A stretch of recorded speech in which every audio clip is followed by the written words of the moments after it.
আসসালামু আলাইকুম। আজকে হচ্ছে এই যে দোপাটি ফুলের গাছ, এই তুলসী গাছ আর হচ্ছে একটা চন্দ্রমল্লিকা, এগুলো রিপোর্ট করব। এই যে এটা এখানে রেখে দিচ্ছি। আর সাথে এই যে বাগান বিলাসের দুইটা কাটিং আছে, এই দুইটা কাটিংও বসাবো। তো আপনারা অনেকেই বলেন যে ছাদ বাগান বা বারান্দার গাছ ভালো হয় না। আজকে আপনাদের মাটি কিভাবে প্রস্তুত করতে হয় বাগানের, ছাদ বাগানের বা বারান্দার, সেটাও দেখাবো। এই যে এখানে কিন্তু বেলে দোআঁশ মাটি আছে, এর মধ্যে এই যে পাতা পচা সার দেব, পাতা পচা সার। তারপর হচ্ছে কিছু, এটার মধ্যে হচ্ছে নিম খোল, কিছু নিম খোল দেব। এটা একটু দেখো ক্লোজ,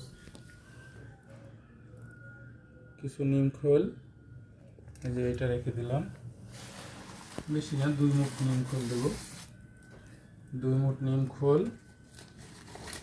তারপর হচ্ছে এটার মধ্যে আছে হাড়ের গুঁড়া, হাড়ের গুঁড়া এরকম 2-3 মুঠ দিয়ে দেব।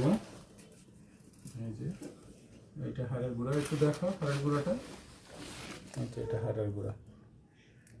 এই যে হাড়ের গুঁড়া দিব এরকম 2-3 মুঠ। তারপর হচ্ছে এইটা আছে শিংকুচি, এই শিংকুচিও 2 মুঠ দিয়ে নেব। এই যে শিংকুচি।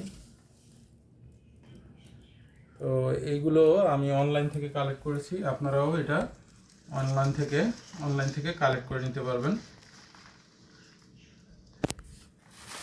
এইভাবে যদি আপনারা এই যে পাতা পচা সার, হাড়ের গুঁড়া, শিংকুচি, তারপর হচ্ছে নিমখোল, আর এখানে আছে কম্পোস্ট, এটা ভার্মি কম্পোস্ট।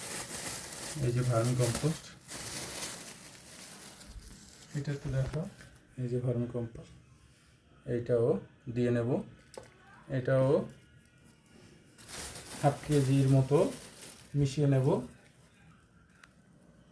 এরকম। এই যে এইগুলো মিশিয়ে এবার এই বেলে দোআঁশ মাটির সাথে মিশিয়ে মাটিটা তৈরি করে নেব। তাহলে দেখবেন এইভাবে যদি আপনারা মাটি তৈরি করে নেন, তাহলে দেখবেন যে ওই মাটিতে গাছগুলো অনেক ভালো হচ্ছে। আর আপনারা অবশ্যই এভাবে মাটি তৈরি করে নেবেন। এই যে ছিদ্রগুলো মোটামুটি বন্ধ করে নিলাম, ফিল আপ করবো। এই যে যেই মাটি তৈরি করেছিলাম সেটা দিয়ে পটটা তৈরি করে নেব। পটটা মোটামুটি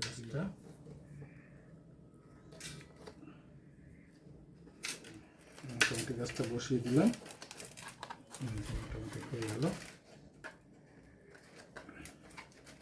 তো আপনারা ওইভাবে যদি মাটি প্রস্তুত করে, এই যে লাগানো হয়ে গেল, খুবই সুন্দর। এই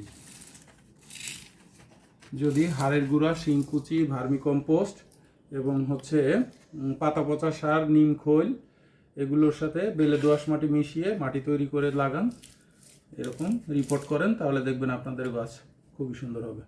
তো ধন্যবাদ সবাইকে, আসসালামু আলাইকুম। এই যে রিপোর্ট করা হয়ে গেল, এখন একটু পানি দিয়ে দেব। কয়েকদিনের মধ্যেই গাছগুলো সুন্দর সেট হয়ে যাবে এবং আশা করি খুব সুন্দর ফুল আসবে ইনশাআল্লাহ।